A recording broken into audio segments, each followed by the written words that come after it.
Welcome to this negotiation masterclass edition of Negotiate Anything. With over 1,600 episodes featuring some of the world's brightest minds, we've carefully curated 3 powerful conversations for you. What makes this so special is that you'll hear how different experts from different industries approach the same challenge in their own unique ways. Our goal is to give you multiple perspectives so you can build your own unique style. Success doesn't look the same for everyone, and in this masterclass, you will see exactly why. Let's dive in. This episode is brought to you by Granola, Shopify, and Fabric by Gerber Life. If meetings are eating up your day and you want clean, structured notes without the stress, try Granola AI totally free for 3 months at granola.ai/Kwame. Ready to turn your what ifs into a real business? Sign up for your $1 per month trial with Shopify at shopify.com/Kwame. And finally, for the parents listening, protect your family's financial future in just minutes. Apply for term life insurance today at meetfabric.com/Kwame. Policies issued by Western Southern Life Assurance Company, not available in certain states. Prices subject to underwriting and health questions.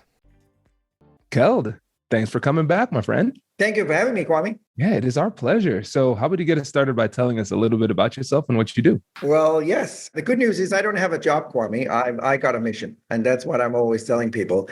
And my mission is really to try and help everybody understand how important negotiation is for all of us. I find in general that too many professionals are not acknowledging the importance of negotiation. And I realized that all the way back in the 90s. So as I said, I don't have a job because I really love what I'm doing. So my mission is really to help and change the mindset of how we think about collaborating and negotiating. Incredible. And we are brothers in that sense because we believe the same thing. It's incredible work that you do. And listeners, my friend Keld is very modest. He is a Global Guru's top 30 negotiation guru, leader in the field. 25 books, but now we have a 26 that we're going to talk about, and then an award-winning negotiation program as well. So listen, don't sell yourself short. I'll hype you up, Keld. So let's talk about this new book. First of all, I think it would be cool to get into just your mindset behind releasing a 26th book after you've already contributed so much literature to the field. Yeah, well, a lot of people are asking me, anything else you want to share and where is it coming from? And to be honest, I actually thought I was done 2 books ago because I was kind of fed up with just writing about tools and stuff about negotiation. And there's so many good books out there already. So, and I'm often asked the question by journalists, by the way, Kwame, why should people buy your book? And I'm often asking in a very surprising way because I'm often saying, well, they shouldn't. What I mean by that is they shouldn't only buy my books, they should buy books from other authors as well. And I think some people make the mistake of just buying one book, reading that, and then they think they know everything about negotiation. And that is not the case. They have to buy your book, my book, somebody else's book, probably read 8 or 10 different books because we can't comprehend and we can't put everything about negotiation in one book or even 10 books because there's so many directions into negotiation. So it's so important that if you want to seriously study negotiation, that you hopefully want to read one of my books, but also a bunch of other great authors out there, pick their books and read them as well. So back to a question, Kwame. Why did I do another one? Well, first and foremost, I'm trying to be a little holistic about negotiation. So not just delivering a toolbox, because there's so many books delivering tools to a toolbox about how you should negotiate. So my previous book, the one that came out last year, Negotiation Essentials, is talking more about the mindset, how to change the mindset, what negotiation is and isn't, based on my philosophy. And that may not be the same as everybody else's. The new book, 103 Elements, is actually based on research since I started my career in the 90s, where we have looked at 35,000 negotiators and basically isolated what makes some of them more successful compared to others. So back to what I just said, to contradict myself a little bit, that actually is really a tool book because it is 103 elements. And we actually use the elements idea to cover it. So we're basically going through 103 important thoughts, tools, processes, philosophies on how you should improve your negotiation. And you may ask me, Kwame, why 103? Why not 105 or 102? And I could say, well, that was all I could come up with. You could probably find an additional 8. Who knows? So that was just where we ended. So that was the reason it was 103. Beautiful. I love this. And I think the fact that it's 103 makes it more memorable and it shows legitimacy too. Because whenever somebody comes out to something where it's like a perfect number, I'm like, what sacrifices or embellishments did you make? Yeah, that's true. I appreciate that's the specificity. And I love the holistic nature of your thought leadership too, because you're right. I mean, you can't just capture the entirety of their thoughts in just one book. And it's important to have that ability ability to understand different methodologies, because maybe even if you don't find yourself using one of the methodologies, it's important from a defensive perspective to understand what somebody might do to you in a negotiation. And when you think about all of these different elements that you came up with, if you were to pick one that is the most practical or the one that is the most frequently utilized, which one would come to mind? Oh, that's a great question. I think one of the key things that I'm pretty sure would agree with me, what I find again and again and again with professional negotiating is they forget to ask questions and argue instead. I know it sounds really basic and very simple, but it seems to be a thing repeating itself over and over again. We forget to ask questions. So for instance, if you're a supplier to me, Kwame, and you come and say, you know what, I can deliver in 8 weeks. Then I'll start arguing, saying, but I need it in 5. And perhaps that's the case. But instead, I should ask the question to you, is it possible to do it in 5? And what would the consequence be of you delivering in 5 instead of 8 weeks? We often forget to show an interest, show empathy, ask questions to the counterpart, and then obviously listening. We have a great colleague at Harvard, Dr. Dan Shapiro, that I admire a lot, and together with you and a lot of other respected leaders in this area. And Dr. Shapiro came out recently and talked about that we got an issue as human beings, not only in negotiation, but as human beings, that we are tribal, right? And we have a tendency to stay in a tribe and really only listening to somebody who agrees with us. So if you and I are negotiating, Kwame, and we are not in agreement, I stop listening to you because I'm basically just focused on what I'm saying. So I'm not listening to what you're saying. I'm basically just sitting there waiting for me to start arguing after you're done talking. And, I see that over and over again in negotiation. We don't really listen. And I'm often saying that we should replace the sound of the word with the sound of a cash register when a negotiator raises a topic. Because if I say, I have an interest in changing delivery time, okay, that means you have a financial interest in doing that. Otherwise, you wouldn't raise that topic in a commercial negotiation. So what you have to do as a negotiator is then ask the question, so what's your value if we could change that delivery time? So anyway, it was a long answer to a question, Kwame, but what I'm really focused on, and you just asked that question, it's a good one and hard to just answer that one simple. But I would say the ability to listen and ask questions is essential, and really, in my world, separates the great negotiator from the bad negotiator. This is so incredible and incredibly validating too, Kel. So I was chatting with Charles Duhigg yesterday. He was on the podcast, and he has a new book coming out, and he showed some really interesting research. He said the great communicators ask 10 to 20 times more questions than the novice communicators. And it speaks directly to what you said. The thing I told him is that I was getting uncomfortable with the podcast episodes talking about curiosity and asking questions because it came up so often. But the reality is, the reason why it came up so often is because, number one, it is so fundamental. And number two, even though it is so fundamental, people still don't do it. We still need reminders. And so I think it would be great to get into what is it that gets in the way of being curious in the middle of these conversations. We talked about tribalism. What are some other things that get in the way? Well, as you might know, one of my cornerstones in negotiation is trust. And I actually just finished a doctorate on negotiation and trust, where I spent almost 3 years just studying trust and trying to make trust a tangible asset, something that is we can monetize. And thank God I succeeded, because otherwise I would have wasted 3 years. So what I managed to prove is that high level of trust will decrease transactional cost and improve profit. So what I'm basically saying is that if we manage to create a high level of trust, everybody negotiating or everybody involved in that negotiation will be financially more profitable. And I think back to your question, why is it that we don't ask the question? I think a lot of the time is really because we are trying to defend ourselves. We are trying to hide information. We don't understand that transparency and trust is important. So by asking questions, some people feel that they being a little bit too open, they might show some engagement or interest in the counterpart. And by showing an interest, some people perceive themselves as being the weak party. So it's really down to, again, what I said earlier about the mindset and how to negotiate. And what I'm telling all my students and clients, Kwame, I know this may sound weird, but we have to negotiate on how to negotiate before we start negotiating. And I want everybody to do that. Everybody listening right now, I know some people are sitting out there thinking, this guy's crazy. You have to look at it this way.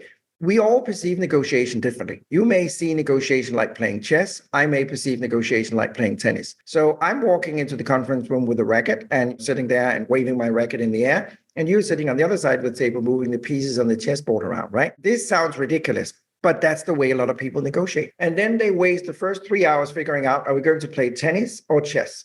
So what we have to negotiate even before we start negotiating is, how are we going to negotiate today, Kwame? Are we going to be open, transparent, collaborative? Or are we going into a positional game where it's a zero sum and we're not exchanging values and costs? And this is so essential. And I see it work in reality, and people save so much time addressing that. And on top of that, now I'm saying something else that could provoke people. We also have to verbalize trust. I always say we should put trust on the agenda. And what I mean by that is, we should agree, Kwame, what happens if you and I are negotiating and trust is declining? Are we allowed to raise that topic saying, Kwame, if you feel you have less trust in me an hour from now, please tell me. And please tell me why you're allowed to do that. And hopefully I'm allowed to do the same. Because we have to remember one thing. It's never organizations negotiating with each other. It's Kwame and Kel negotiating. All business is people, right? So the relationship, the trust, the mindset, how the personal chemistry is working out is fundamental for us to succeed really in negotiation. I'm sorry, that was a very long answer to your question. Don't stop. Keep going. I'm loving this answer. It's incredible because you're 100% right. And the fact that you actually spend a lot of time studying trust is very important, because trust is a word that we throw around very frequently. But one of my favorite things to do is ask people in a training, what is trust? And it's fascinating to see them struggle with it. And if we can get a better understanding of it, then we can quantify it. We can do something about it. But if we just feel it, but don't fully understand it, then we're just kind of leaving trust up to chance. And I love the idea of putting this on the agenda, because something that is just as important as any of the other tangible things that we're negotiating. But there seems to be sometimes discomfort and reluctance with being vulnerable in that sense. And we would rather avoid it. And when you think about this approach, like actually quantifying trust, putting it on the agenda, having a conversation about trust, and having a conversation about negotiating how we negotiate, a lot of people, they might think this is strange. They might be taken aback or caught off guard, or think that this is a ploy of some sort. So as we're putting this into practice, what are some things we can do to help the other party feel more comfortable utilizing these techniques? Yeah, that's a great question. Again, I often recommend, especially if it's an important negotiation, that we basically have a pre-meeting before the actual negotiation, where the purpose is basically to brainstorm, sitting down, developing variables. So variable, for those who don't know it, is something that is negotiable. So that could be delivery time, pricing, warehouse, installation, services, what have you. We sit down and expand the number of variables. And the reason we should do that, by the way, that's another fact for me, is that most commercial negotiations, negotiating on too few variables. I had an example with a client recently within the energy sector. They were doing projects in a size, it could be $300, $400, $500 million. And they were negotiating on 9 commercial variables. It could be installation, price, service, education, what have you. We did a brainstorming session with them where we just facilitated, so they did the work themselves. But within one day, they had created 76 variables, and they implemented 12 of those and improved their profit by 4%, just by expanding the number of variables. So one question I would raise to all your listeners, Kwame, is really take a look at how many variables you're actually negotiating on. I was bored 6-7 months ago. So I was sitting at home thinking, how many variables do we actually have when we buy a car? And I was just sitting there trying to list them. And I'm probably haven't exhausted that list at all. But we have price, we have delivery time, we have accessories, we have service agreement, we have the trade-in value of the old car. Anyway, just to cut it down, I ended up with 64 variables. And I'm pretty sure I'm not done. Could you imagine, Kwame, next time you go out there to buy a car, you go into this car sales rep and you pull out the list and say, we have a few items we need to talk about.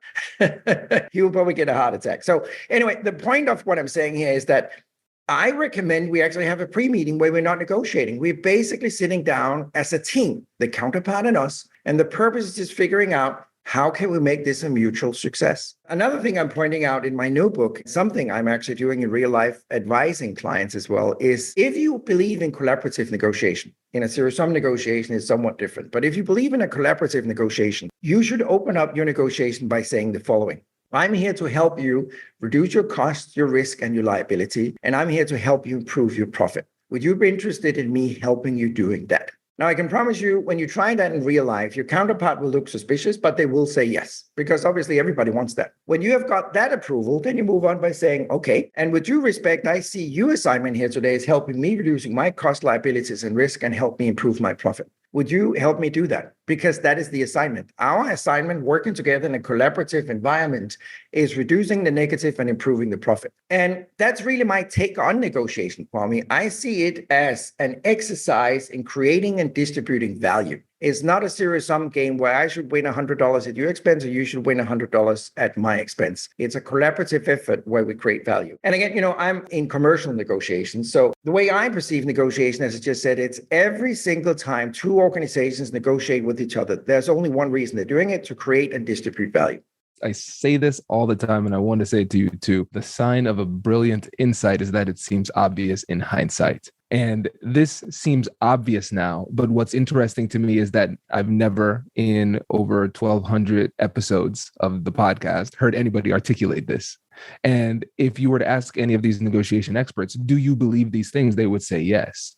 But when it comes to intent, a lot of times we hold that intent close to our chest and we don't share our positive intent with the other side. And going back to what you said about tribalism, if we are seeing them as the other side, then there's no reason for us to assume positive intent. That would take actual, intentional, emotional, and cognitive effort for us to overcome that bias. But the best way to overcome that bias is by stating this explicitly and inviting them to do the same. And will it always work? Absolutely not. Some people won't do it, don't see the benefit, don't have the interest, and it won't always work. But imagine if it just worked in 40 or 50% of the cases, you're going to be so much more profitable in your negotiation. So it's not about everything should be turned into collaborative negotiation, because it won't and it shouldn't. But in those cases where it makes sense, it should. I'm working with a matrix. We talk a lot on this show about the importance of learning and staying sharp.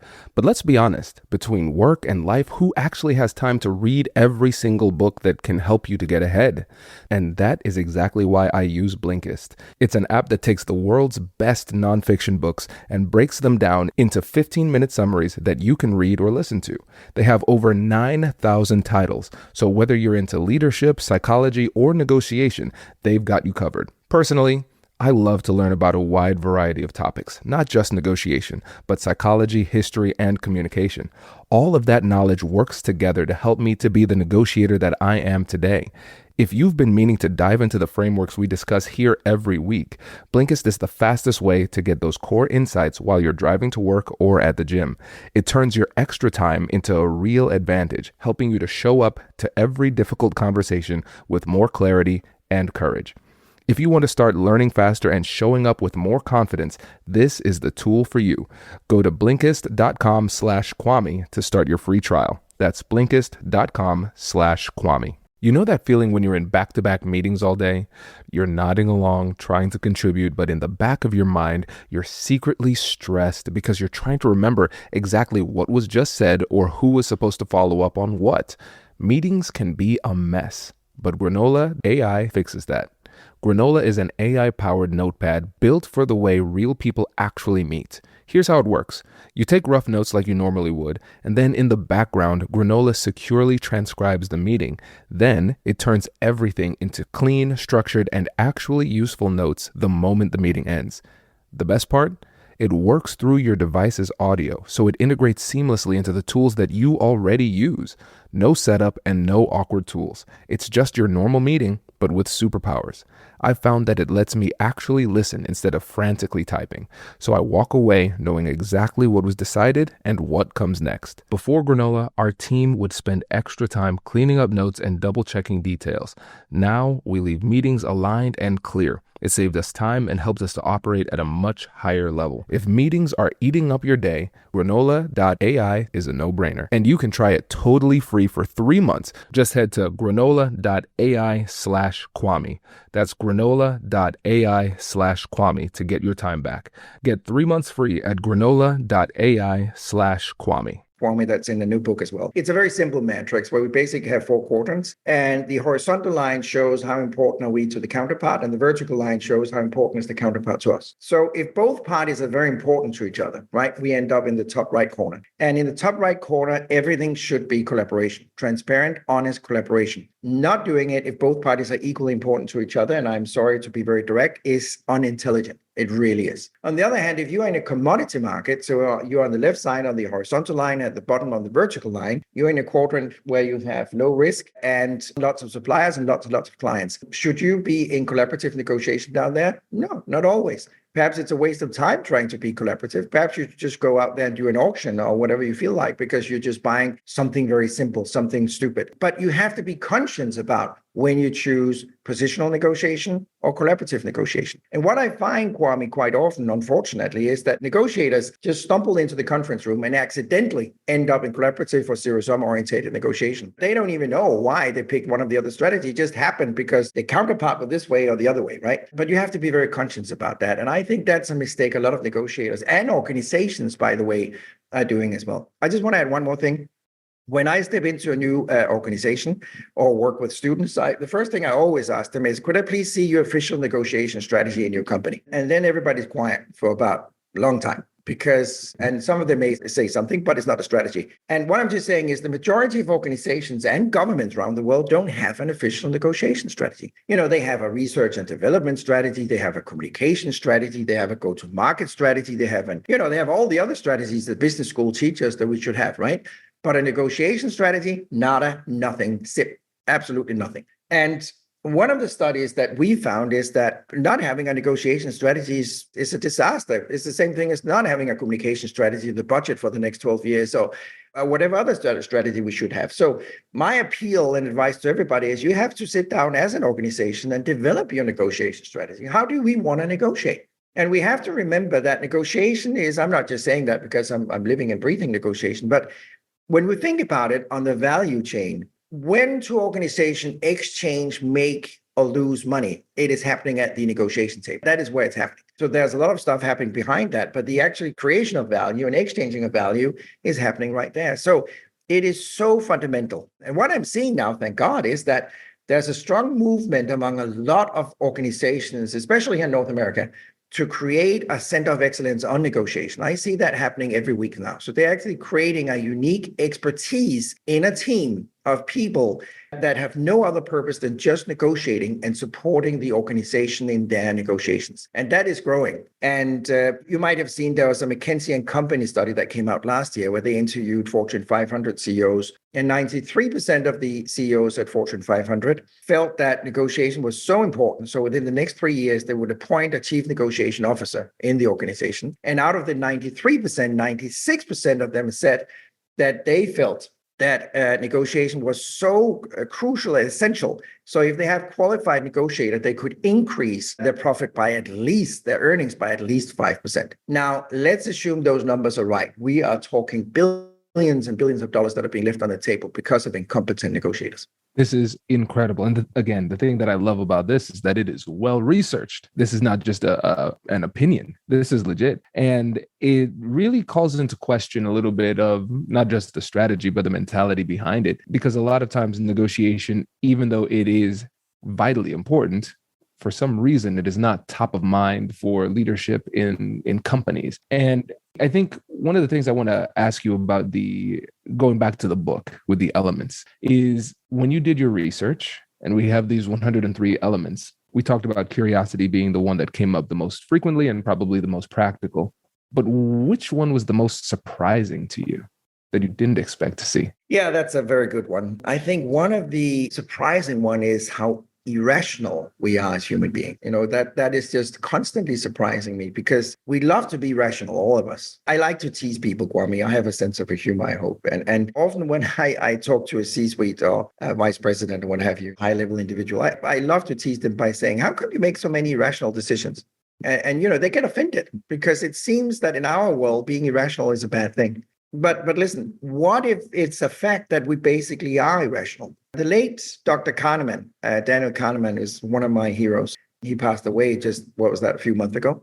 And he is the father of behavioral economics. And behavioral economics, for those who don't know about it, is the merger between traditional economics and psychology, and which is very important for the world of negotiation. Dr. Kahneman won the Nobel Prize, by the way, and I'm simplifying, but he basically won the Nobel Prize because he proved that we are irrational. We decide with emotions and prove our decision with facts later on. So we find the fact that proved our emotional decision was correct. And what Dr. Kahneman also claimed, and I believe 100%, is that he's saying we will always prefer to do business with somebody we like and trust that has the worst product at the highest price than we do business with somebody we don't like and don't trust that has the most competitive product at the lowest price. So back to what I said, we have to acknowledge that we are irrational, but still through our research, I am still amazed on how irrational we are, and probably even more amazed that we won't admit it. I mean, if it's a fact we are irrational, why just not admitting it? We are emotional creatures. We are human beings. We make decisions on emotions. I was sitting in Europe a few months ago with a governmental client, and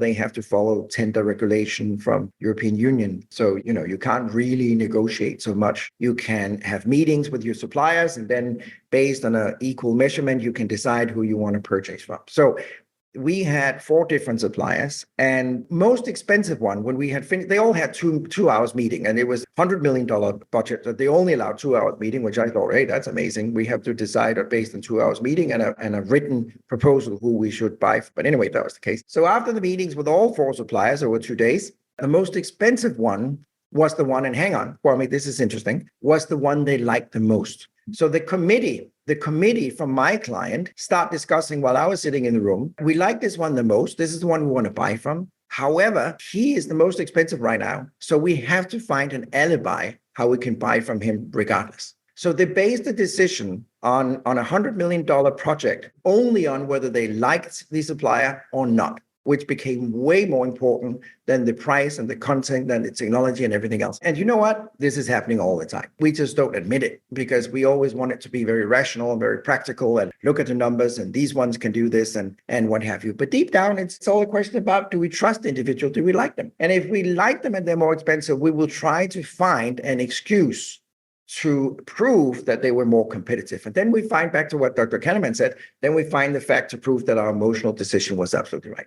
And again, sorry, long answer, but you're just asking what was the most surprising. That keeps surprising me all the time. Yeah, I agree 100%. Every day we are confronted with that reality in one way or another. Like, how is this possible? And then we just have to accept this is just a fundamental part of human nature. This is what humans tend to do. Tell me what you think about this, because I think there are 2 ways of thinking about it. And I think a lot of folks who are listening are saying, well, folks are irrational. So what I need to do is break through that irrationality and figure out how to persuade them. And that is one method. And I think that method might be the path of most resistance. I think what we can learn is that we are irrational, we are emotional, and we are biased creatures. And so what we should do is ethically, emphasis heavily on ethically, try to get those positive emotions, positive biases, and trust moving in our favor in a way that is beneficial to both parties. And then we don't need to break through rationality or irrationality because they already favor us. I agree. Yeah, absolutely. Spot on. Yeah. Oh, this is great. Before you go, I want to give, and this is personally, I'm curious on this one, because your methodology is very unique. We talked about that. And I want to know how much your international background has contributed to your unique approach. Because, I'm a child of immigrants, but I haven't done any business in my parents' country, right? You have lived, worked, played, and taught all around the world. And so how much have an impact on your perspective on negotiation? Oh, I think a lot. I think you are a child of your background, right? You're learning from your background. You are educated by your culture. And I was fortunate to be born and raised in a country that is considered one of the happiest in the world and with the highest level of trust. There was actually just an article coming out a few days ago about the secret of Denmark being trust, and the competitive edge of the wealth in Denmark is trust, because it's a very trusting society. I think I brought a lot of that to the world. Now, Danes are so trusting, and Scandinavia is sometimes so trusting, so they become almost naive. So, they have to find the middle road as well. But it is lovely to see how trust really works. I mean, just to give you an example, in Denmark, one company could call another company for me and say, hey, I love your service or your product. Could you send me for $200,000 and just add an invoice? And the other company would go, okay. And they don't have a relationship, they don't know each other, but you automatically assume that, of course, you'll pay an invoice because that's what you're supposed to do. And you have faith in the legal system. So if the buyer, for some reason, is not paying, you have faith and trust in the legal system that will efficiently handle that for you. So there's not an issue. So back to what I said with Dr. Kahneman's example, right? When trust is high, transaction cost is low. And transaction cost in this case is that you don't have to spend thousands of hours on lawyers. I don't want to offend you, Kwame, but you don't have to spend thousands of hours on lawyers. You don't have to do a lot of contracts. You don't have to put up bank guarantees. You don't have to do a lot of stuff that I see in less trusting countries where it's so complicated doing business with each other because you basically don't trust that the counterpart will fulfill their agreement, right? So you have to put all these measures to secure that you get paid and what have you. So life in Scandinavia is so easy that way around because trust is there. Now, I'm married to an American, and we got married here in the US, Kwame. And what was interesting was my wife, she's lovely, but marriage to her, that was like, baba, have to be big. And I would just think, oh God, this is so expensive. But, one of the things she wants a coordinator. She wanted a wedding coordinator. And I didn't know why, but she wanted a coordinator. So obviously we got a coordinator. That's the way it works in our negotiation at home. And we interviewed several coordinators. And this one coordinator that my wife wanted, so I've had to end up doing that negotiation with her. She came with a contract. And all she had to do was work 4 or 5 hours and coordinating stuff. She came with a contract for 12 pages. And as a Dane, I was thinking there going, oh God, why was you like a contract? You just coordinate what? And she said, yes, I need a contract. Okay, so I was sitting down and I read the contract. And there was a few items that I couldn't agree with. I just felt they were not appropriate. So I pointed it out and sent it back to her. And then she said, okay. Now I have to go to my attorney and get his advice. And the contract value, Kwame, of that contract was less than $1,000. And I was just sitting there going, oh my God, this is such a waste of time for you and for me. And in the very end, we didn't hire her at all because it just was way too complicated. So it ended up, we hired another coordinator that had no contract, did the job perfectly, and everything was fine. So to me, again, that's just an example of that transaction cost that is so high. Why do we have to make it so complicated, right? So anyway, again, long answer, I apologize. But I think that's some of the things that I'm taking with me. And obviously that has an impact in my life that I think that, let me just give you a quick other example. I started my career in Xerox back in what feels like 1800. And I was in the sales department selling huge production printers that they were selling to insurance companies, banks, and governments, and what have you. And I'm not exaggerating my story. Back then, this was in the 80s. A contract, I was very young, very unexperienced, but a contract back then was 4 pages. That was it. That was a contract, and we would sell one of these printers that had a value of $200,000. And everybody was happy. I visited Xerox 2 years ago in 2022. They're still selling the same equipment, almost at the same price. Obviously, from a technology point of view, they're more advanced today. And I asked them, could I please see your contract today? Kwame, are you ready? They brought in the contract. It was 7 binders. And I didn't know what to say. I almost started crying. So the contract had expanding from 4 pages to 7 binders during that period. And I'm just thinking, what are we doing to ourselves? I mean, are we waking up every morning thinking, how can I complicate life to Kwame? I mean, is that really the purpose, or should we try and simplify life? So that's why I believe in trust, transparency, collaboration, because it just makes life so much easier. Amazing. Keld, I really appreciate you. I love chatting with you. I'm glad I got to see you in person for, all of 90 seconds. You ran in and ran out. Yes. I was late for the keynote. I know. We got there on time.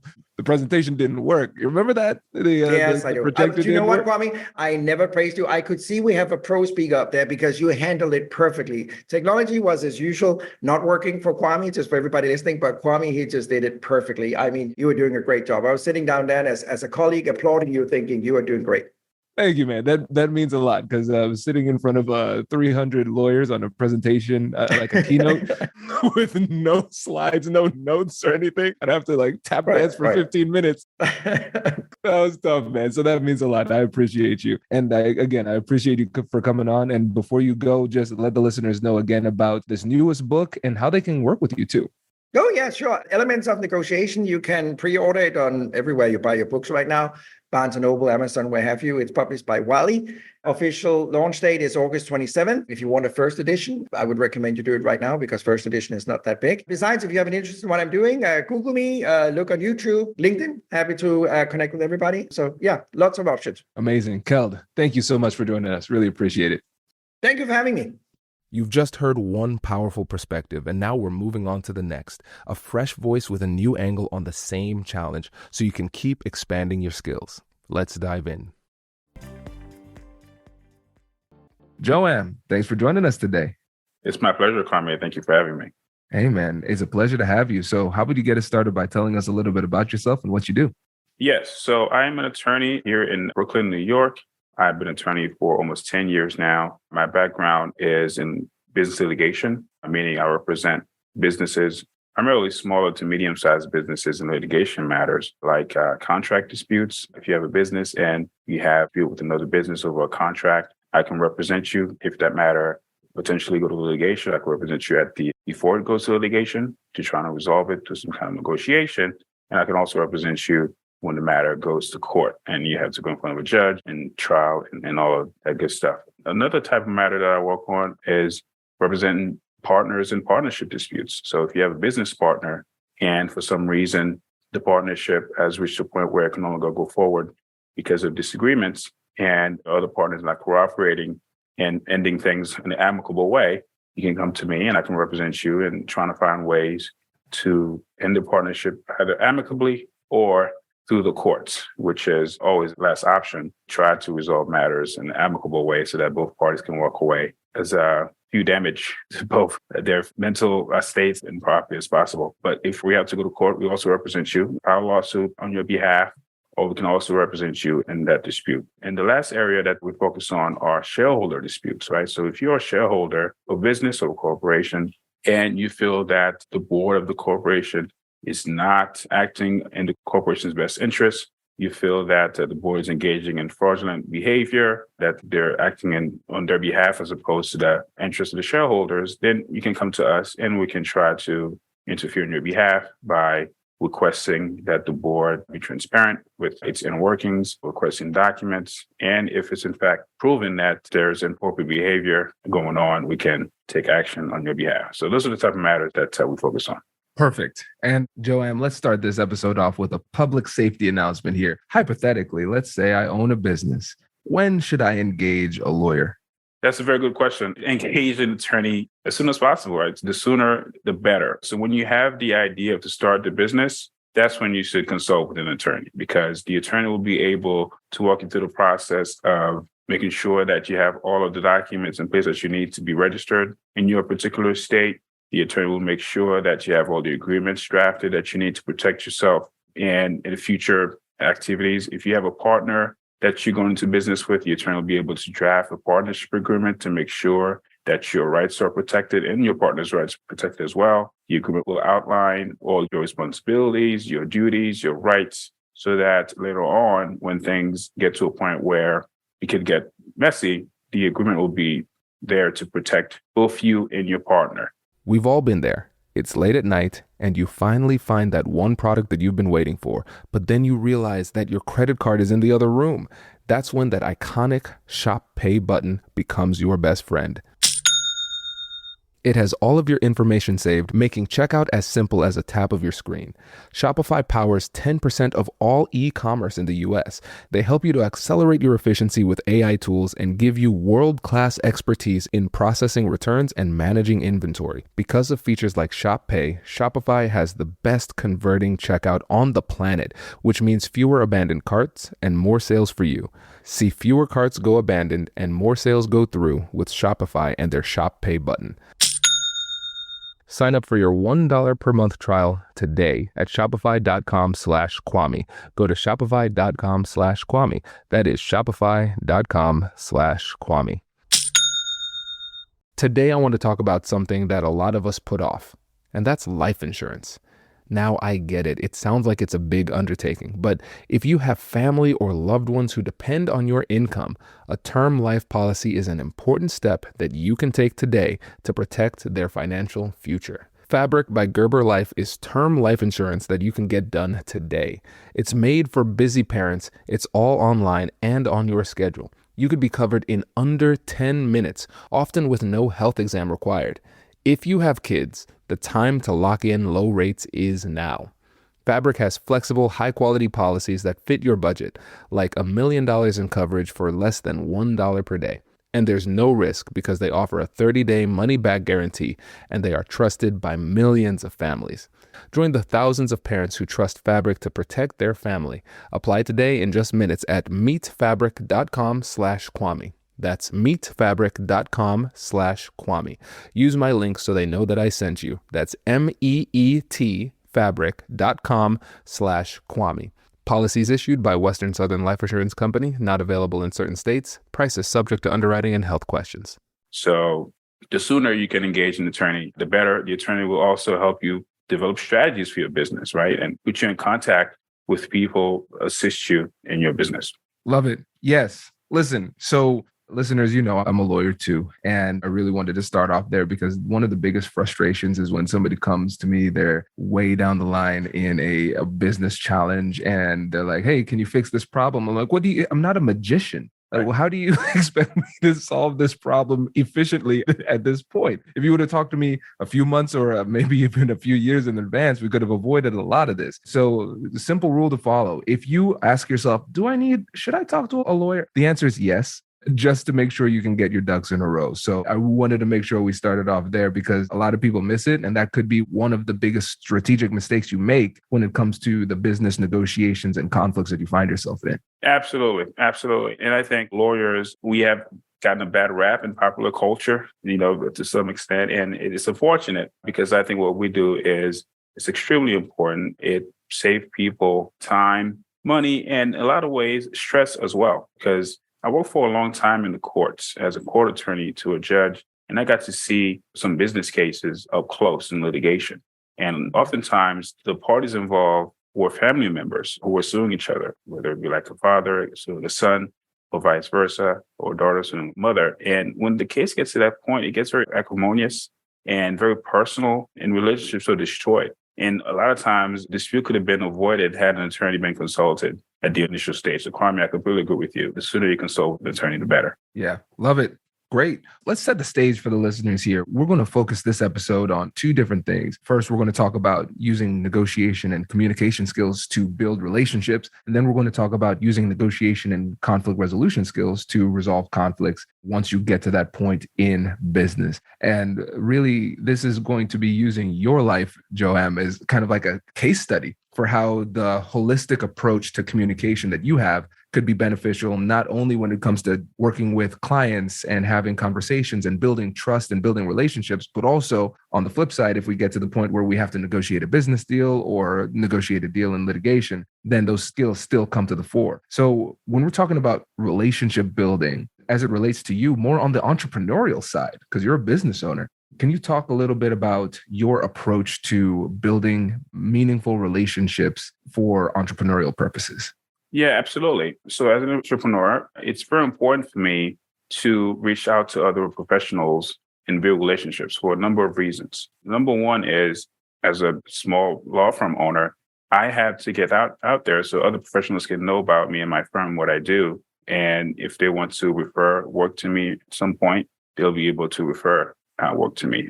There's a saying that people refer work to people that they know and trust, right? So if someone doesn't know you and trust you, they're not going to refer work to you. So that's why it's important for me to get out there and meet people so that they can know me. Another purpose, meeting people and building relationships, is as an attorney, I work with other attorneys. I have cases against other attorneys. And oftentimes when I'm negotiating in a matter, it always helps if I know the attorney on the other side, as opposed to not knowing the attorney. When you know the attorney and you have a relationship with that attorney, you're able to potentially work out a resolution much faster than you would against an attorney that you don't know. So it's very important to build those relationships. And another area that it comes into play is with the judiciary, with judges. I network a lot with judges, get to know them. They get to know me so that when I'm in front of them in a court representing my client, I have instant credibility with them because they know me, they know what I'm about, they know my professional character. So that helps as well. And for negotiation purposes, it also helps when you know the judge, because the judge will be able to help you facilitate some kind of resolution of the matter with the other side much faster than they would if they didn't know you. This is great. This is a strong start. So first, we have three purposes for the communication that you utilize to build relationships. First, we have referrals.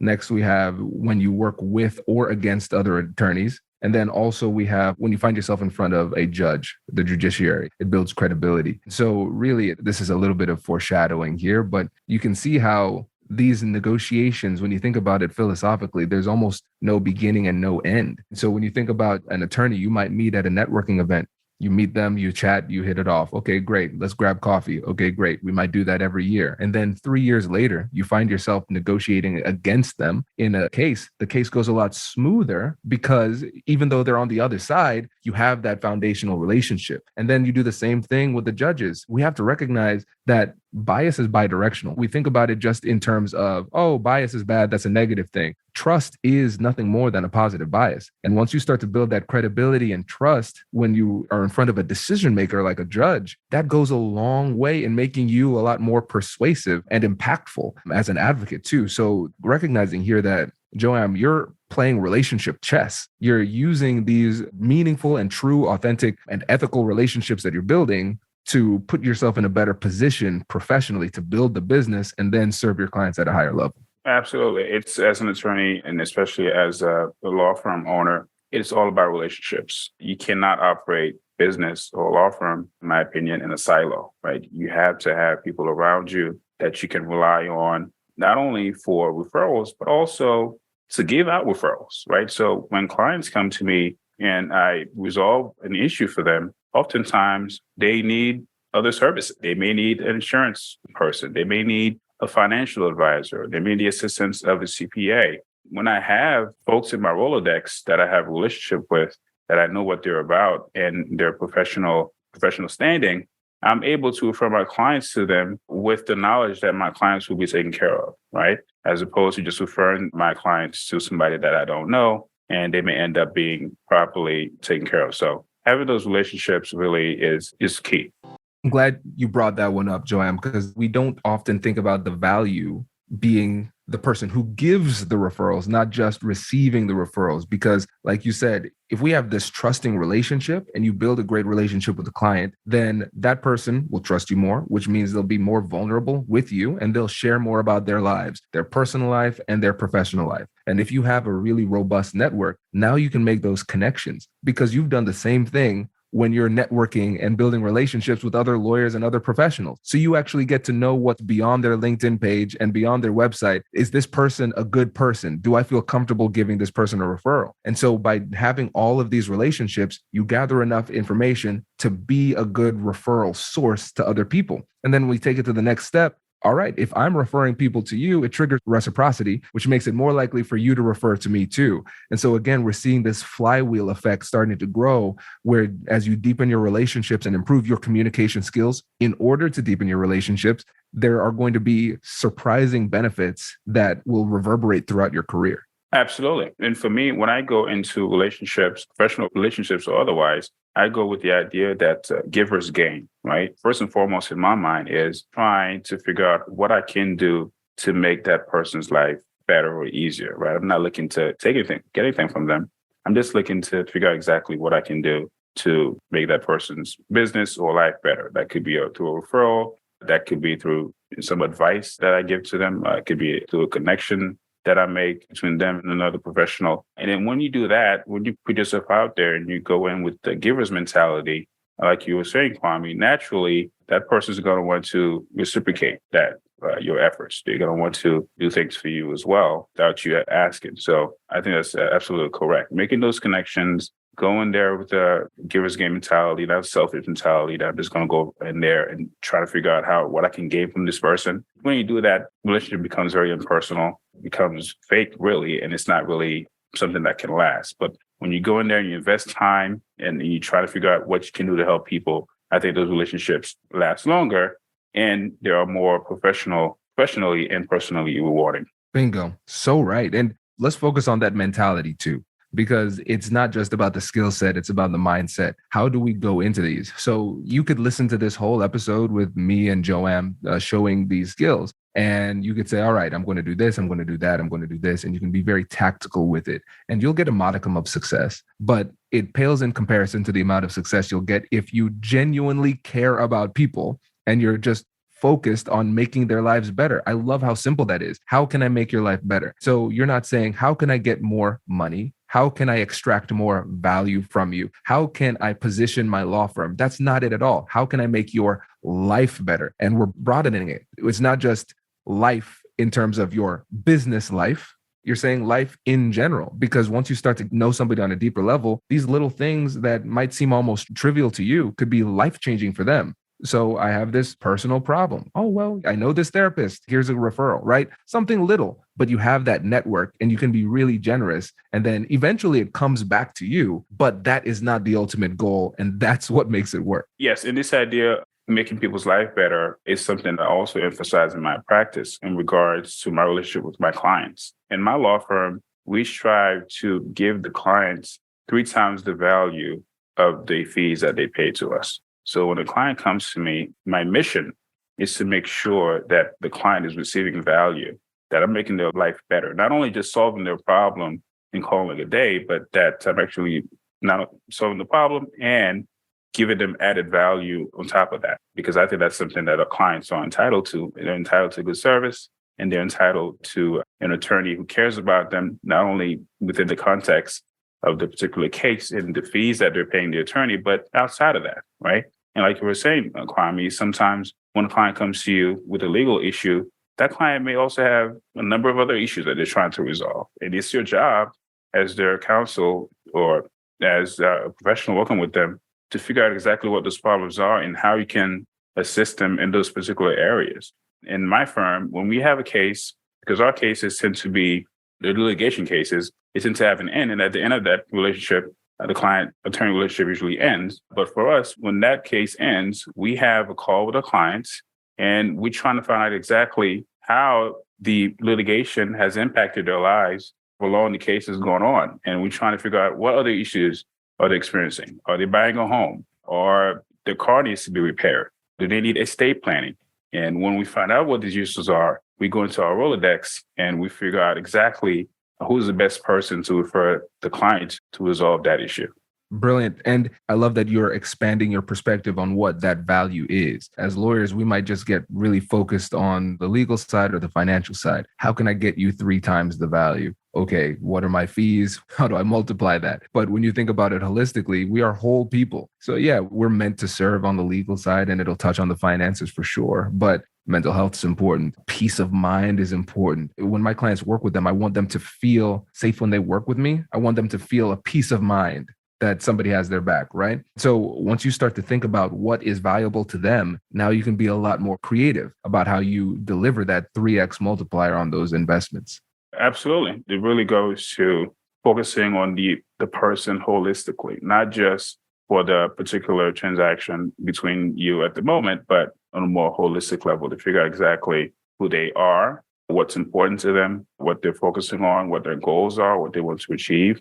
One of the things that I do when I have a consultation with my clients is to ask them exactly what it is that they're trying to achieve in the case, right? Because litigation, like I mentioned earlier, is not a process that people want to go through because it's just not a fun process, because it's time consuming, it's costly, and it could be emotionally draining. So as someone, if you got to the point where you feel like you need to go to litigation, we have to figure out exactly what the goal is. What do you want to achieve?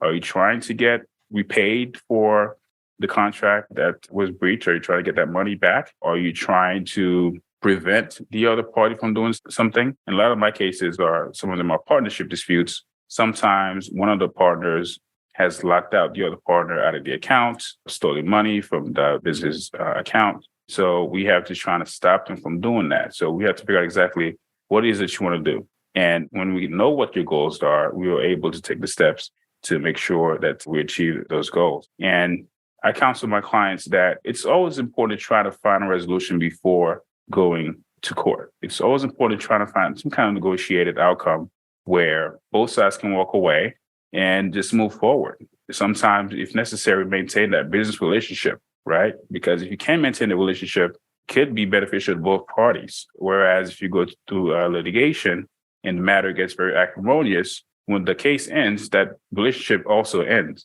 And sometimes it's not just a business relationship, it's also the personal relationship. Like I mentioned before, I've seen families broken up over dispute over money. So avoid that outcome is something that I emphasize to my clients to do. I think this is a perfect time to transition into the second half of the episode where we're talking about the negotiation skills that you utilize in litigation. And this is a great starting point because you start off with the question, what's the goal? A lot of times as lawyers or people in general, we assume that we understand what the problem is. A person presents with a problem, it creates a set of assumptions in our mind. And we say, either based on what I've seen before or based on what I would do or feel like in this situation, this is probably what they want to happen. But there's a little bit of embedded arrogance when we just go on our assumptions and we don't check our assumptions too. So I love the fact that we're starting off with that question, what is your goal? So we can advocate for them more effectively. And let's take a little bit of a fun spin on this. So Joam, can you describe a situation where a goal of a client that you had was surprising to you? Yes, I definitely can. So as I mentioned before, I deal with a lot of businesses, primarily small to medium-sized businesses in the litigation industry. And sometimes there are partnerships who have been or gotten to a point where the partnership is going to be dissolved. And when a client comes to me who is a partner in the business, sometimes their goal can be surprising because they're not just looking to get into money or to prevent the other partner from doing something that's harming the business. They're just looking to get some kind of revenge, or they're just looking to almost like they want to have their justice be rectified by the court system. And a lot of times I have to counsel clients that if you're looking for revenge, you're not going to find that in the justice system. If you're looking for justice, you may find it, but you may not. The court system sometimes is not really about who's right. It's really about who can prove that whatever legal theory that they're asserting is the one that the judge should go with. So I always counsel clients that if you're looking for those two things, revenge and justice, to be very mindful that you may not get them. But if you're looking for money in a business dispute, that I can almost certainly help you with. If you're looking to get some kind of compensation for your rights that have been violated, that I can help you with. Justice and for revenge, those two things are rare in our system. Yeah, I'm glad you said that because for a number of reasons. First, I need to know what it is that you want me to do, because if it's a situation where somebody wants revenge, they might push you to do things that we can talk about the ethics. I think that's the obvious one, but also the strategy too, because you might say as a lawyer, there's a more efficient and practical way to approach this, but they want to go about it in the most painful and embarrassing way. That seems illogical and irrational until you realize that based on their goal of hurting the other side, that is actually the most logical approach. It's probably not the nice thing to do, but at least we understand where it's coming from. And so it allows you to set firm boundaries up front. Oh, since I know that it seems like you want to hurt this person, I want to let you know this is what a realistic expectation is going forward, because you might do a perfect job per what the law says and make the right strategic legal decisions in the negotiation and during the litigation process, but they might still feel dissatisfied because their goal was different than just solving their financial or legal problems. And so by clarifying that and setting expectations and setting firm boundaries when appropriate, now it makes it more likely that you can be aligned going forward, or it might be a decision point where you say, I might not be the lawyer for you, but I can get you in touch with somebody who could help. Yeah, absolutely. It's very important, like you said, to be clear on what you're trying to achieve. And sometimes hurting the other party and getting something, a result that is efficient and time saving are not mutually exclusive, right? You can get a result that can achieve both, but you just have to make sure that you're going about it the right way. And also, you have to be open to listening to your attorney, right? To getting counsel. A lot of clients, they come to me with this idea that they're the one that's going to solve the issue. End up in a situation where I have to ask them, then why did you come to me, right? If you didn't want to actually listen to my counsel and trying to work collaboratively to reach a solution, you didn't need to come to me, right? So that's very important. I have experience. I've been doing this for quite a while. I worked in the courts. I've seen the issues. I know what arguments in a particular case are going to fly, what arguments are not going to fly. Just as you, Kwame, in your field, have seen different scenarios. And so we know how to approach certain matters, but you have to be open to that advice. And if you listen to us, sometimes you can get both the results you want in terms of monetary reward, but you can also, if you want to hurt the other person's purse, you can also achieve that as well.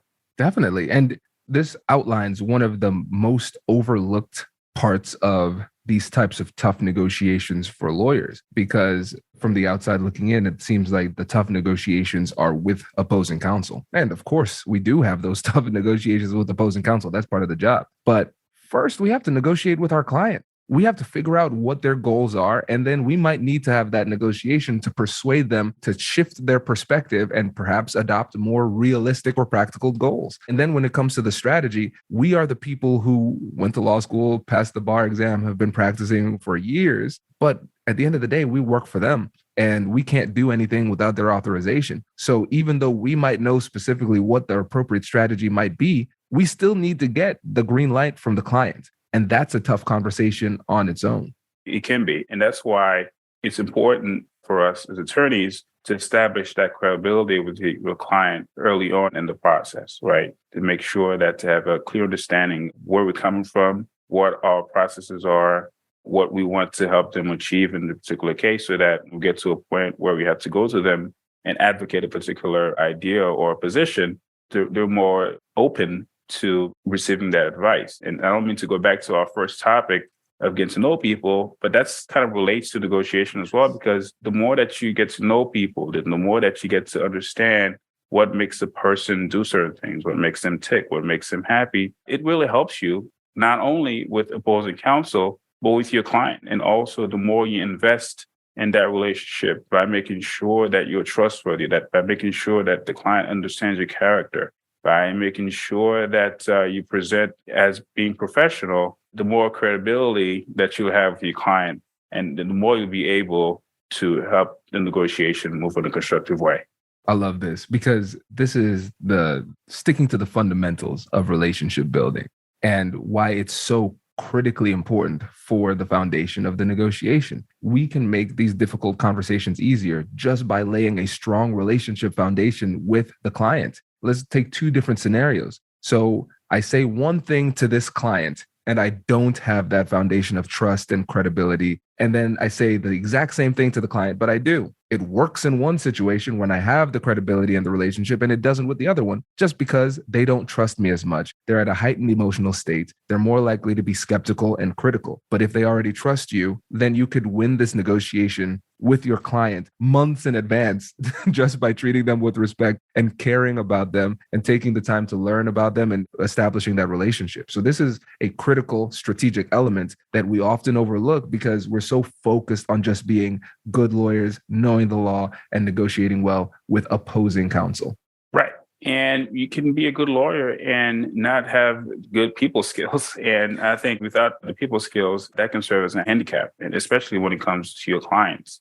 One of the things that I do when I first take on a client, I make sure that I send them client a bill of rights, which outlines the rights that they have in relation to their relationship with me. It states clearly that I have to treat them with respect, just as you have to treat me with respect. It states that I have to return their phone calls and their emails in a timely manner. It outlines what the relationship's going to be. And I also give them a copy of my firm's policies that clearly outlines how my firm interacts with the client, what the expectations are, so that they know what the boundaries of the relationship is. And like you were saying, Kwame, that serves as the foundation that we can then build on later on, so that when we get to the hard stuff of negotiation, of numbers, how much money should be accepted, what offer should be made, because I have that foundation of credibility, like you were saying, I'm able to work with the client in a more efficient way to potentially resolve the matter. I love it. I'm glad that we started at that point because it's so easy to overlook it.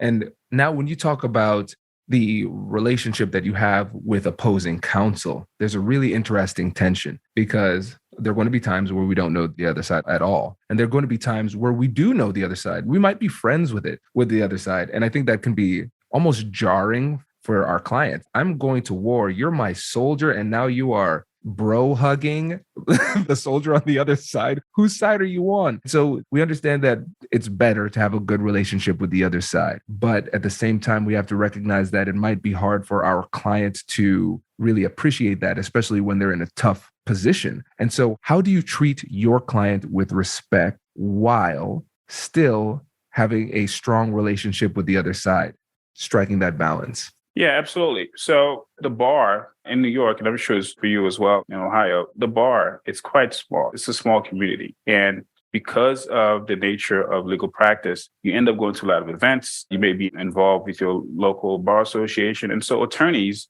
run into each other. They see each other. And like I was saying earlier, I do a lot of networking. I'm involved in different organizations. And so I meet a lot of attorneys. I see them in court all the time. If you go to court, you'll see the litigators constantly. And so by nature of that, you build a relationship with them and you get to know them. Now, with respect to your question about how do I treat my relationship with the attorneys in regards to respect to my client, so I am bound by the rules of professional conduct to serve my clients' best interests. That's something I'm bound to as an attorney. So when my clients retain me, my sole goal in the life of the case is to make sure that, so I was saying my sole goal is to make sure that I represent their best interests, regardless of what my relationship with opposing counsel may be. I am bound by professional rules of New York State to make sure that I do that. So I strive to do that regardless of that relationship with the other side. Now, what the benefits of having a good relationship with the attorney comes into play is when you're negotiating, it's easier to negotiate with somebody that as opposed to somebody that you don't know when you're trying to reach an outcome. But if we get to a point where we cannot reach an outcome that's beneficial to both parties, then we're going to go to litigation, and that's perfectly fine. Once we get to that point, it's no longer my friend on the other side, it's opposing counsel, and that's what it's going to be. And so I'm able to make that separation between the personal relationship and the professional relationship, which is governed by the rules of professional conduct of New York. Definitely. And I think it's really good to have that clarity, both within yourself, but also articulated to the client too. So in your mind, okay, I'm friends with this person, that my relationship with opposing counsel doesn't change unless they do something unethical to change it in this process, of course. But the relationship doesn't change. But I also recognize that right now I'm ethically bound to do a job for my client. And so now I know when to put the friendship aside and then focus on the job and then flex and go back and forth between the two. And then what I've done in the past is I've explained that to the client and say, hey, listen, I work for you. And so I'm always negotiating on your behalf. You might see some warm interactions between me and opposing counsel, but I want you to know this is because I had a relationship with them in the past. That actually makes it easier during the negotiation process, but I'm always focused on you and getting your goals accomplished. And just articulating that helps to avoid any misunderstandings going forward. But it also helps me because I can say to myself, all right, I know which version of Kwame, which are all authentic, Kwame the lawyer, Kwame the negotiator, they're all the same. It's all me, but it has a different focus and a different tone attached to it. And that clarity can help. And when you're thinking about your litigations, once you get to that point, I think this would be helpful to paint a picture to the audience. What percentage of your cases end up settling before actually being completed in trial? Yeah, that's a good question. And that's something that the public doesn't know, right? In litigation, in business litigation, around 98%, if not more, of the cases settle before trial. So negotiation is built into that process because like I was saying, going through a trial, it's very costly, it's time consuming, and it's not guaranteed that you're going to get an outcome that's in your favor. And so that's why cases settle before we get to that point. And judges are aware of that as well, because in a lot of cases tried in front of a judge, what's called a bench trial, as opposed to a trial by a jury, where you have a jury of your peers make a determination. So those cases are usually tried by judges, and the judges are trained to resolve matters. They're trained to resolve matters, and they are predisposed to trying to resolve dispute. In business litigation cases, it's often money that's involved. So it's a lot easier to resolve these matters if the parties can agree on the number. So the majority of the cases that I deal with settle before we go to trial. Yeah, I think it could be really shocking to people. And even for me, because I know this is still wild to think about, because even though we call it litigation and there is that process of litigation and everything, it's always going alongside in many cases with the negotiation process as well. And so you're constantly positioning yourself throughout the litigation process to achieve a better settlement in the majority of these situations. So I think it's important for the clients to know that going in, but also for us as lawyers to make sure that we keep that in mind too. We have to, as much as possible, maintain a solid working relationship with opposing counsel, because at the end of the day, if we do settle, which statistically most likely we will, some level of a relationship foundation is going to make that process a lot more efficient. Yes, absolutely. And also having that relationship with opposing counsel is helpful in not only trying to resolve the matter, but also opposing counsel as an attorney sometimes serve as a referral source to you. I've gotten cases from attorneys I've dealt with in the past, and they were so appreciative about how fervently and how effectively I've represented my client that they themselves referred someone to me because they knew that if that person retained me, I'd be able to effectively represent them. So having those relationships and being professional and providing value to your client, the 3 times value to your client is something that helps you not only in the case at hand, but also in the future with not only the client referring cases to you, opposing counsel referring cases to you. It works in tandem that way. I love this. This is great. And listen, before you go, I want to wrap up with a quick conversation on leverage and the utilization of leverage in these types of litigation disputes. And so first, let's talk about how you would define or describe leverage in this context, and then how you go about using it in your negotiations too.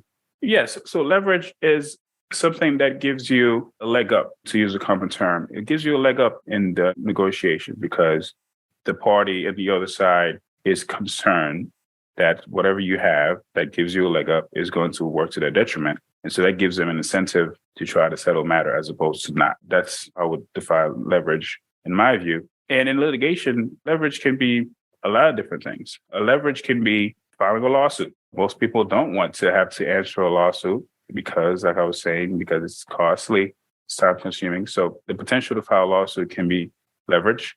Another thing could be filing some kind of restraining order to prevent the party to have access to certain things like bank accounts, have access to companies' email accounts or social media accounts.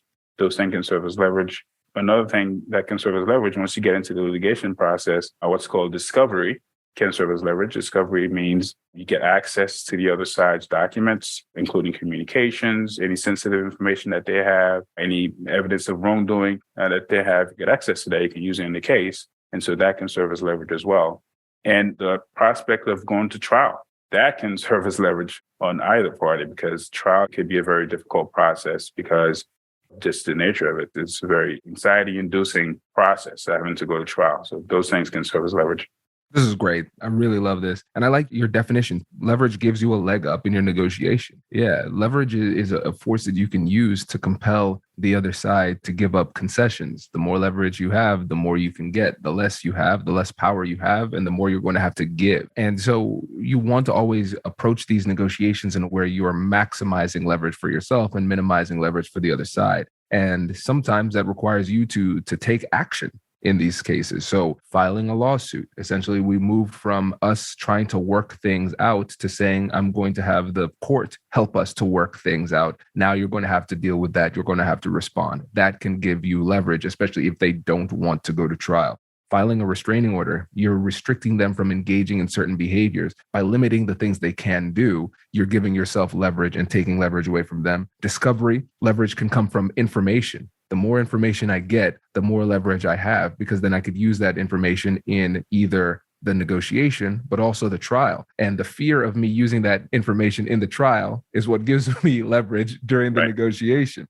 And then the prospect of trial. We cannot forget the power of fear. And it's not that we're doing this because we are hurtful people who want to make people scared. It's just recognizing that sometimes we have to take action, and then fear will be a byproduct of the action that we take in order to meet our needs and solve our problems. And people don't like to litigate. Some litigators don't even like to litigate. You know? And so listeners, think about your day, think about your week, think about your month. I know you're probably thinking, I'm busy. Imagine how busy you'll be if there is like this force coming at you and you have these dates on the calendar and you know you have no choice but to address it. Like that fear of litigation, it's heavy. That matters. And the more comfortable somebody is in the process, the more leverage they have because they're okay with staying in the process. Whereas the person who is fearful of the process is going to be trying to find ways out. And sometimes that's through giving up concessions in the negotiation. So I love this recitation of leverage. It's something that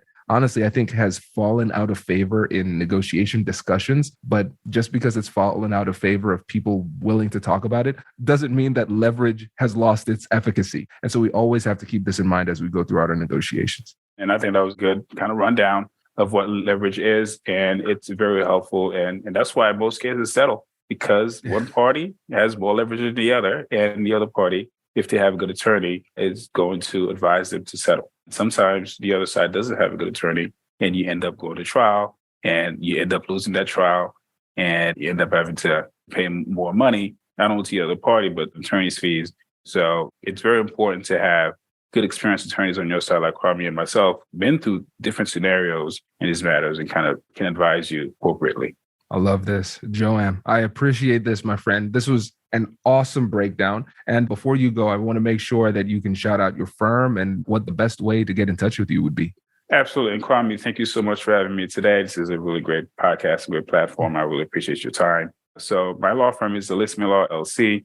We are based in Brooklyn, New York. And what we do is we help small business owners fight for what's theirs in court. And if you retain us, if you have a litigation matter, a business litigation matter, we'll advise you appropriately. We'll try to reach a potential settlement like we've been discussing here today that's beneficial for you. But if we can't settle, we are prepared to go to trial to make sure that your rights are protected. So again, Elizabeth Law LLC, based in Brooklyn, New York, and we'll help you fight for what's yours. Thank you. Appreciate it, brother. Thank you. Thank you. Yeah. Thank you. All right, my man. Thanks. You too. Bye-bye. You've just heard two powerful perspectives on the same topic, two stories, two lived experiences, and two ways of seeing the same challenge. Now we're adding one more voice to the conversation because real mastery isn't built in a single point of view. It is shaped by contrast, nuance, and the space between perspectives. This final chapter rounds out the picture, offering deeper insight and another lens to help you connect the dots. Here's the third and final installment of this masterclass series.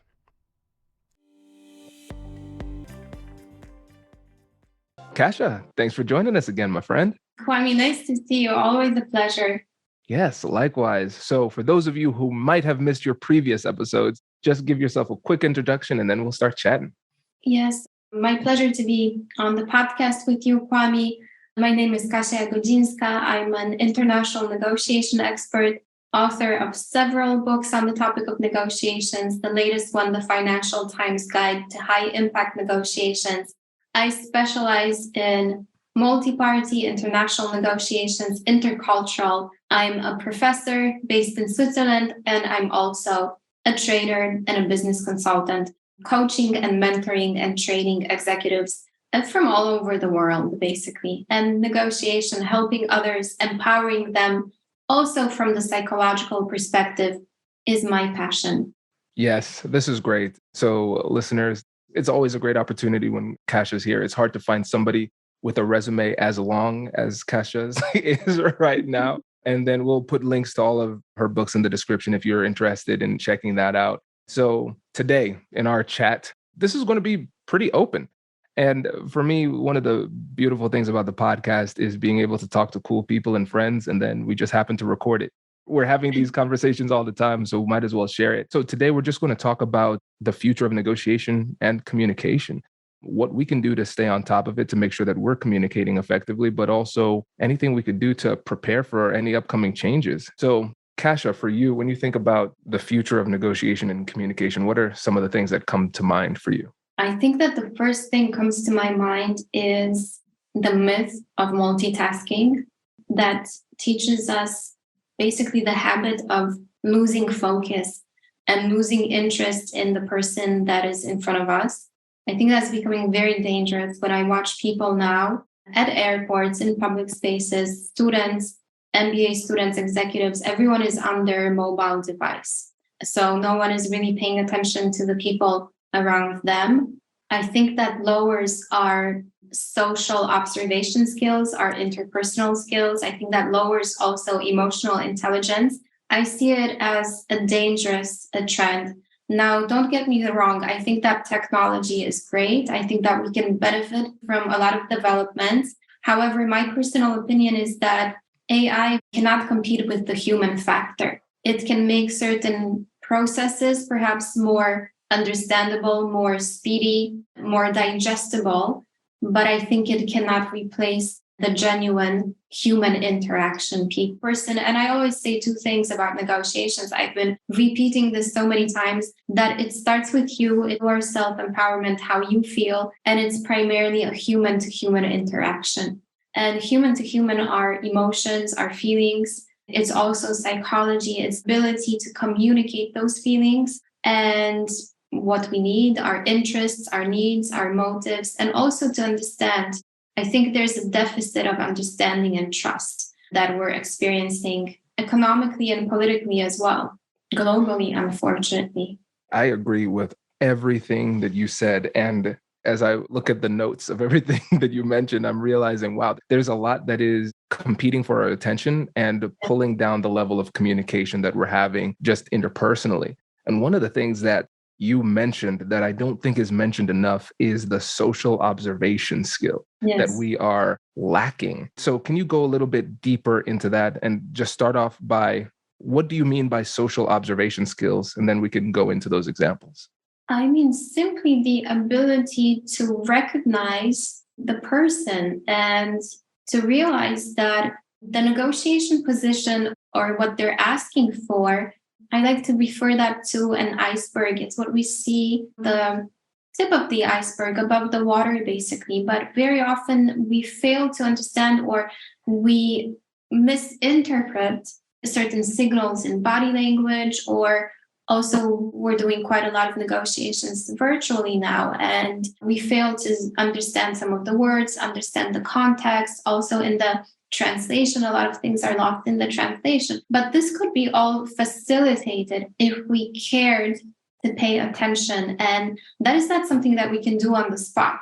It's a habit, I would say. It's a habit of functioning in society that we are losing because everyone is preoccupied basically with a screen that is emotionless, a screen that does not provide a lot of feedback, does not provide any social cues as well, and does not really teach us how to interact with people. And then when we interact, we be clumsy or uncomfortable or stressed, and it makes it difficult for people to connect. That's my opinion. Yeah, I think your opinion happens to be a fact as well. You're spot on. When you think about the term people skills, we're not talking about people talents. We're talking about people Yes. skills, meaning that these are built over time. And when you start to pull back from interacting with people, then you start to lose some of those skills. And so, like you said, human interaction, it's a habit. But as we engage in the habit, we build our skills every single time. And when we're focusing so much of our attention to technology and to screens and those type of things, when we're now in a situation where we're interacting with another human right in front of us, we're missing out on some really, really vital skill. Exactly. And I'm trying not to miss out on what you're saying, but I'm also trying to take notes. And because you said some very, very interesting things that got me thinking about how it used to be, how people used to gather around the table, earlier around the fire, share stories, share the family history, share certain myths together. And that would create a sense of trust between people, a sense of bonding, security that triggered safety as well, a feeling of community, a feeling of belonging. And now we are losing a lot of those traditions. We are losing also the ability to connect generation to generation, to learn from each other. My mom always used to say, learn on my mistakes. I'm not delusional. It's not possible for anyone to learn on the other's mistakes, but at least we can make some observations for ourselves going forward. I think we have to experiment, but in order to experiment, we have to dive into that society as well, to behind the mask, basically, or behind the screen in this sense, because I feel it's not just a mask that we are wearing in society now. It's also the screen or the image on social media, for example, that create a false identity for a lot of people, and then a lot of complexes for the ones that are observing and think this is the perfect reality. And I have to function in that reality. And if I don't, then I feel like an outsider and the cycle closes, basically. No, you're spot on. And what's really interesting too is when we think about it, yes, this is the societal challenge. We are missing out on social cues. We're not connecting to each other in the exact same way. But also, it provides us with an opportunity to really get ahead in the marketplace because few people are really honing in on this skill and sharpening the sword as it relates to human interaction. But when you talk to somebody who's actually a good conversationalist, who can ask empathetic questions and actually listens in a meaningful way and is focused on you as the speaker, it feels completely different. And it's a really easy way to stand out when it comes to the relationships you're forming with other people. Definitely. And Kwame, I'm not meaning to sugarcoat anything, but that's the reason that I keep coming back on your podcast, because I feel that as one of the few people, you actually are genuinely interested. It feels great connecting with you. It feels great talking to you. you give the gift of attention, which is becoming more and more rare in today's society, unfortunately. And speaking of which, very often when I'm in executive courses, high impact leadership courses, management courses, and so on, executive programs for talented individuals who start their career or want to take their career to the next level, sitting there or very often training those people, I have the impression that we've taught people all the strategies, all the tools, all the techniques, all the tactics. And now what we need is to teach people back how to be people, how to function back in society. It's like my dad always says, all these young guys who go pumping themselves up in the gym. He says, my generation, we didn't do that. We just went in the garden, we'd cut some trees, we'd mow the grass, we'd cut some branches, and that would be our fitness routine. And now people need an artificial routine for everything that they're doing. I'm not saying don't go to the gym as a takeaway from our podcast. I'm saying do not overcomplicate some things that should be natural, that are not easy. Natural does not mean that they're easy, but at least do not impede the progress that is the spirit or the fuel of the humankind, because a machine or technology can never replace that fully. You're so right. And I love the point that you made about the gym and working out, because back in the day, working out just happened as a result of existing as a person. And now you're right. We have to force ourselves to do it in order to stay in shape. And really what I've recognized is that as we've developed in society and developed more technologies, essentially what we're trying to do, I mean, we are animals. Humans are animals. We're social primates, right? Every advancement we make, we're trying to make ourselves less that animal, which is, it has pros and cons, right? Because I can get in my car and drive places. In the past, I would walk. That's very convenient. But at the same time, it comes sometimes to a detriment to my health. And when we think about the technology we've created to connect digitally, this is great. I can connect with hundreds of thousands of people all around the world. But with me in Switzerland and you in the US. Exactly. But at the same time, now a lot of times I'm choosing to engage in people via text instead of getting up and meeting in person. Sometimes Whitney and I might be in the next room and we'll text instead of getting up. And I'm just sitting there like, don't I do podcasts about this problem all the time? Right. So we have to be mindful, just like we put our bodies in the gym, we have to put our brains and our social skills in the gym as well, too. So we have to be more mindful about creating these opportunities to engage with each other in a meaningful way. Because if we don't, these skills will atrophy. Definitely. I think the point of our discussion is realization and bringing some things out into the light. It's not to go to extremes to say that technology is bad or technology is great. It's to reap the benefits, but also with the awareness of what we can lose by also exploiting some of the benefits. I think that's the point of our conversation here. Absolutely. And one of the things that you mentioned was really interesting. You were talking about artificial intelligence. And I know there's a lot of concern out there when it comes to what does it mean for human society and what does our future look like and things like that. And I like the point that you made about that human to human connection still being irreplaceable. Can you go a little bit deeper into that too?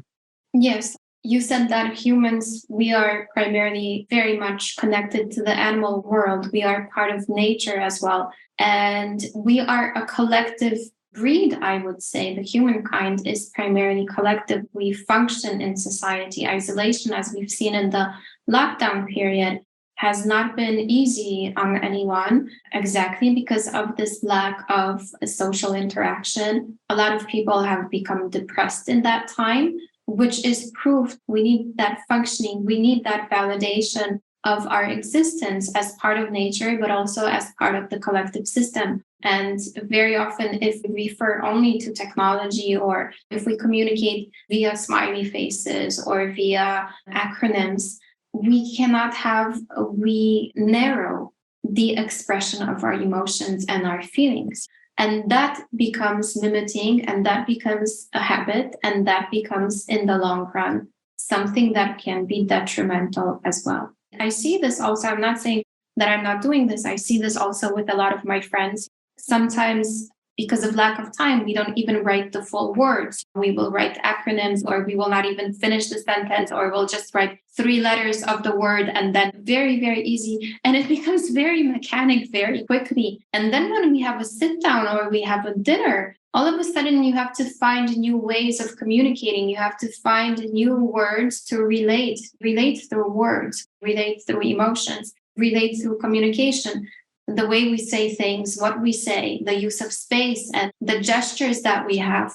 A lot of those things will not function if they are limited only to the technology space.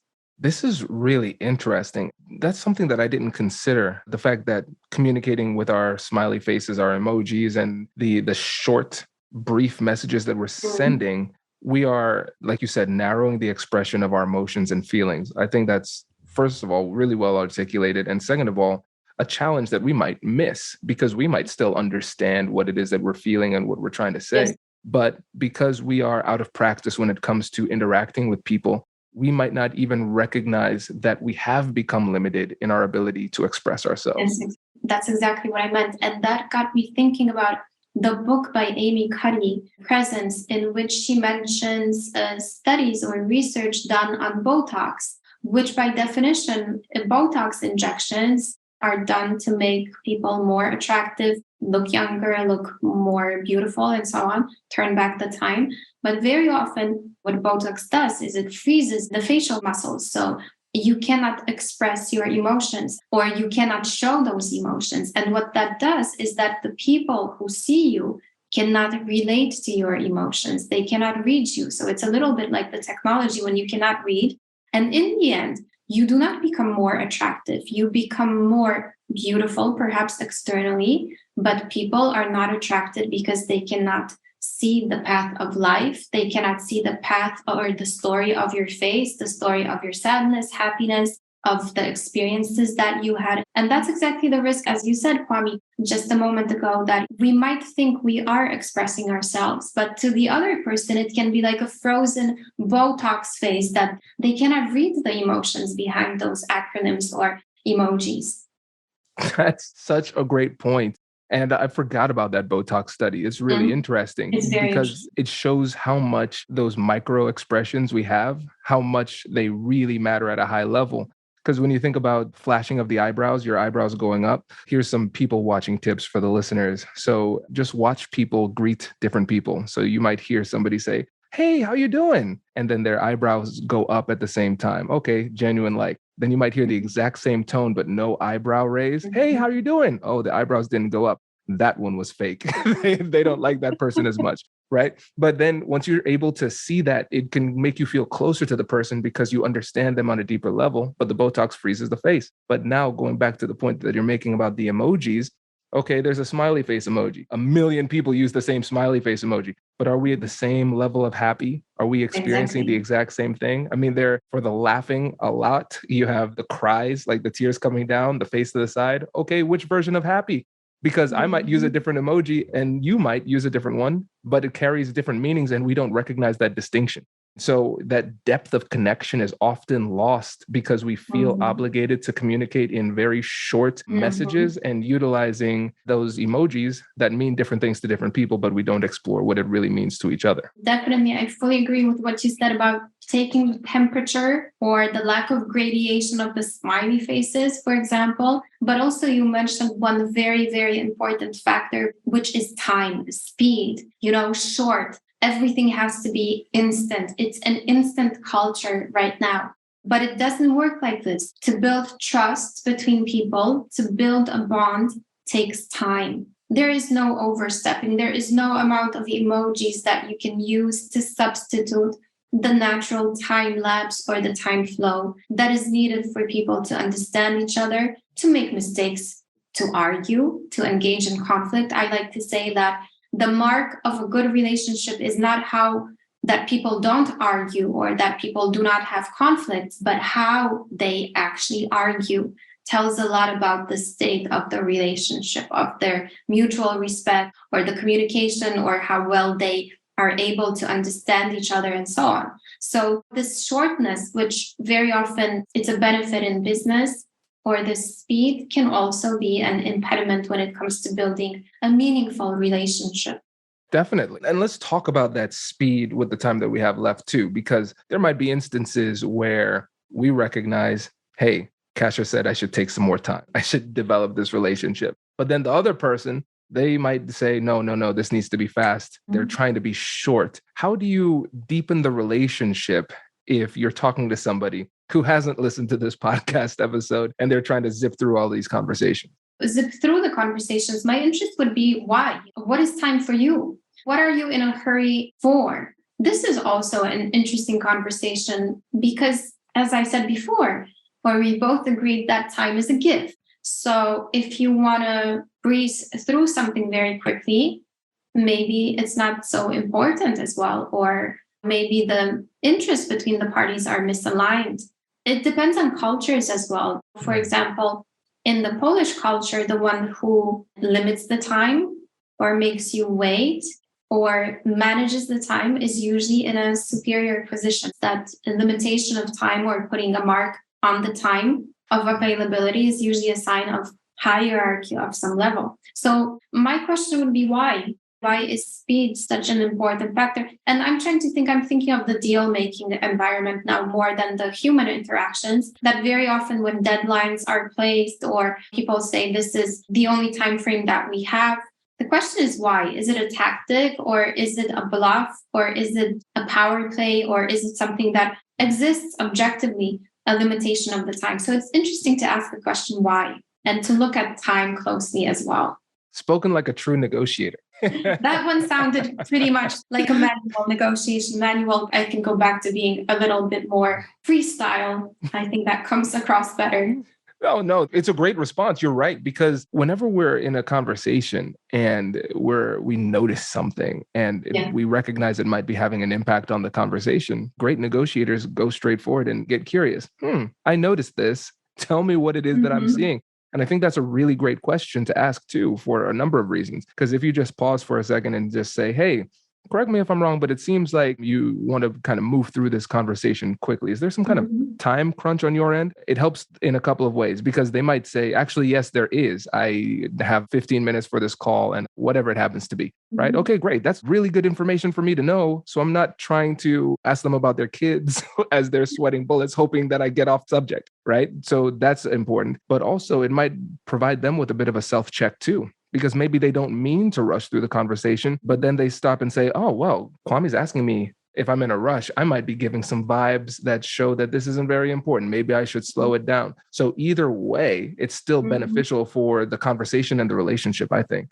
And you know what else? The third thing that it does, it makes the person feel recognized, that you actually paid attention to them, that you're not just trying to push your point across, but you actually heard that there is something. Sure, it can be a self-check. I really like that perspective. But in order to place a mirror, to look at the man in the mirror, as Michael Jackson said, I like that song, by the way, you have to feel comfortable and you have to feel secure enough to do that. If you're in a defensive mode, if someone makes you feel unrecognized or threatened, you will not look in that mirror. You will engage or channel your energy toward being defensive and protective of your position, of your interests, but you will not be self-reflective in the same way. This is really good. And Kasha, you're showing off why you've been on the podcast now 3 times. So thank you for this. This is really insightful. I know the listeners got a lot out of this. And before you go, I want to give you an opportunity to shout out the books and how people can get in touch with you and work with you too. Sure. People can find me on LinkedIn and just type in my name, Kasia Jagodzińska. And as I mentioned before, the last book, The Financial Times Guide to High Impact Negotiation, is a great guide if you're looking for a reference to guide you through the whole process, the strategy, the setup, the implementation, then the execution, but also from a psychological perspective. So not just the strategic part, but also the mindset. What are some of the things that you should pay attention to? What are the pitfalls? It's equipped or it's made better by interviews with such names as Agent Gary Nestler and Jack Cambria. and a lot of other experts, Robert Cialdini, and a lot of interviews with industry experts from all across the globe. You can also check out my other books, Negotiation Booster or Negotiate Your Way to Success. Love it. Kasia, thanks again for joining us. Really appreciate it. Thank you. It was a pleasure as always. Thank you for the interesting insights, Kwame. That's the power of a masterclass. One topic, multiple lenses, and real-world application. You've just heard 3 experts tackle the same issue in different ways, and now the question is, what will you do with it? Negotiation isn't theory. It's practice. It's self-awareness. It's choosing courage over comfort. So pick one insight today and apply it in your next conversation, because skill doesn't come from listening. It comes from doing. I'll catch you in the next one. Hey, if you're still here, that means you really like this episode. So why don't you leave us a review? 5 stars, please. That really means the world to us, and it helps other people find the show. And now, I will catch you later.